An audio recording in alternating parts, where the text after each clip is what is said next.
Welcome back to another episode of the DailyFlip podcast. I'm your host, Alex, and today we're going to be talking about Charlie Kirk.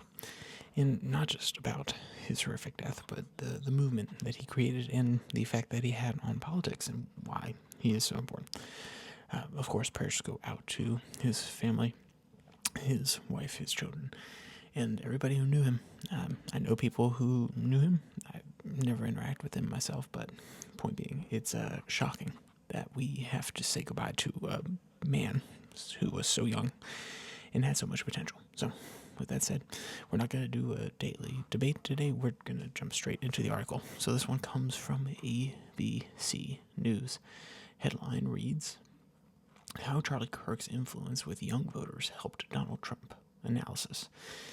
And for anyone who's even adjacently aware or involved in politics, you know what has gone on with Charlie Kirk. You probably heard his name, good, bad, and ugly. And the reason we're not doing a daily debate is because this is more to lay out his importance for those who aren't involved. If you already know why he's important, skip this video. If you're a person just trying to learn what made him so consequential, then this is going to help you lay it out. So with that, let's jump into a quote from the article. Quote, in the last 5 presidential elections, Democrats have won the White House when they captured at least 60% of young voters, a benchmark Kamala Harris failed to meet, winning 54% of voters under 30 years old, compared to Trump's 43%. When Democrats win 60% of the youth vote, they win elections. Della Volpe said, the job of a Republican is to decrease that margin. So keep that in mind. They are highlighting the importance of breaking the threshold of 60 for a Democratic margin in the youth vote. When we ask what Charlie Kirk did, he broke that margin. Or when we answer the question of why he's so important, it's because he broke that margin. He is a man who influenced the young, whether you like him, whether you love him, whether you hate him, you despise him, whatever it may be, you can't deny that he spoke to something in young men and young women, whether it be calling back to family values, whether it be defining gender roles in a way that encouraged them, whether it be pushing back on positions that they saw on their campuses that were wrong, whether it be asking for free markets and pushing for free markets because people are being priced out of the market. All of these things he spoke to, and yeah, he had controversial or things that were less than milquetoast, less than bland that he put out there.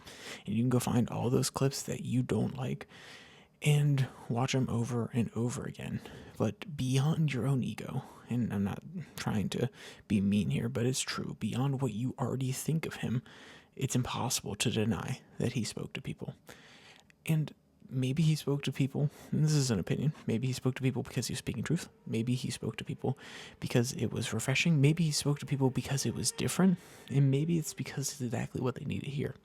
Any of those are completely fine explanations. Because why they resonated, the viewpoints resonated with him, is important for understanding our culture. It's important for understanding how to win in the future if you're a political analyst. It's important for understanding and diagnosing what our culture has become and is capable of. But for the practical reasons, it is not. It is not important why he resonated with them, because he did. And at the end of the day, Donald Trump even accredited him with helping. And I would say most people would acknowledge on the conservative right that he did more than help, though. I would contend that the ballot initiative, the Turning Point Action initiative, wasn't as successful across the entire country, where, as some people would say, though, it obviously showed out, especially showing in the margins in some of these major battleground states. But Donald Trump even backed him up, saying, quote, Charlie Kirk will tell you TikTok helped, but Charlie Kirk also helped, Trump said at the White House in May about Kirk's contributions to his winning campaign. Quote, he's done great, and I appreciate all the help. So when you have the president, Donald Trump, who is not, he's a relatively humble man, but he's not really willing to give up the stage. I would say sometimes he's not humble, sometimes he is. It depends on whether he's feeling self-deprecating or not. But point being, a man who doesn't really like to give up the stage, doesn't like to throw around credit where it's not due, gave it to Charlie Kirk. And now we get into the why it's important. And when you hear that, you may think, okay, he's going to ask the why it's important that his viewpoints resonated with people. And though I would love to pretend to be able to answer that in a 10-minute podcast, I'm going to attempt to answer the other why question, which is, why is he worth recognizing? Why is it worth bringing up and spending time on to understand what he was doing and the impact that it had? The why of we're talking about this is obviously a young man, doesn't matter his politics, a young man who was influential, who was making a mark on the next generation, who was cultivating values, whether you like them or not, in the next generation, was gunned down, murdered, and it appears at this point that it was intentional, though, of course, we leave room for any more information to come out. All of the allegations against the potential shooter have not been tried in court, so he is innocent until he is proven guilty. But the point overall is that America is yearning. The youth in America are yearning. When I took a class in college, there was a very fascinating statistic in my mind, and it's stuck with me. And though I can't remember the proper term for it, which greatly frustrates me, it is a term that designates youth unrest. It is defined by a youth that is unable to get jobs, that is stuck not having their voices heard. There's too much of I believe it's called a youth bulge, and I could be wrong here, but the general idea is that there is a youth that is locked out of power. They are starving for the ability to affect change, and when they actually get their hands on somebody with a belief system, and a leader with a belief system, they are able to do more than anybody would ever give them credit for. And that's not to say that every single person in the youth vote went to Charlie. I mean, ABC even lists it here. The actual numbers came out to something more like 43 to 54 in the overall race, with places like Arizona having Harris winning 65%, in places like Wisconsin her winning 49% versus Trump's 48%, in places like Michigan, where Trump actually won more, Pennsylvania, where Trump won less, though he won 44% and she only won 55%. Remember that 60% threshold that we were talking about at the beginning. So there is a deep divide between the populace and this government.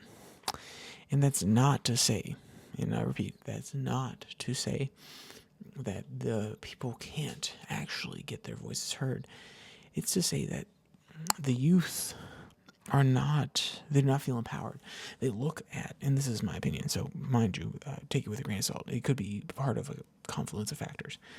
The youth look at a government that is aging, that is beyond their time, that doesn't understand them, that can't communicate with them in the modern world, and that doesn't care about their opinions, doesn't fight for them. It's a social security state that is locking in the benefits for the older generations while we have to continually pay up to them. It's a very selfish perspective on our part to be dissatisfied with this because maybe we should be a little bit more society focused. That would be an argument that's a pushback.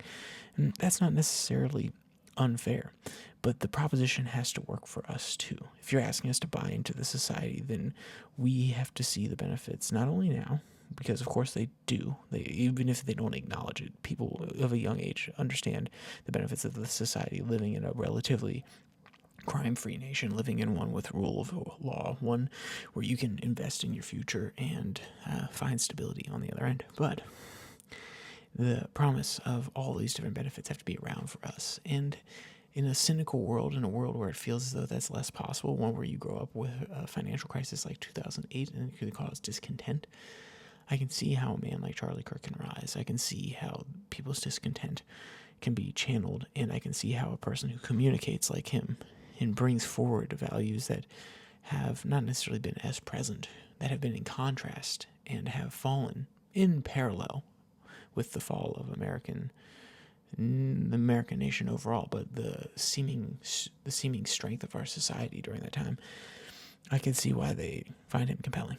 And he is a man who channeled that into not only electoral victory, and that's coming from Trump's accreditation and other people's claims. You can dispute it all you want, but start a genuine movement. And there are many people who are in that movement who don't have a leader right now. And it's a time where we have to be loving to one another. We have to be kind to one another. We have to come together rather than trying to cull sheep from the herd and push them off the cliff, take them to different places. We need to take them to a nice green pasture, if I'm to finalize the metaphor.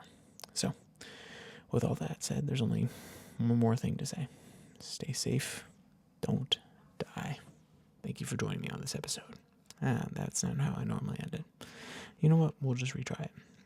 If you want to listen to more episodes, you can go to the links in the description below that like and subscribe button. Also down there, you can find the podcast on Spotify, Podcast, Podvine, as well as the Twitter handle at your DailyFlip, where I post links to these episodes on Monday, Wednesday, Friday, and the normal podcast that talks about 6 stories from around the world in 6 minutes or less, and that comes out on Tuesday and Thursday. So once again, thank you for listening for this one. Our prayers go out to the Kirk family and all those that have been affected, and our prayers are with America as a whole.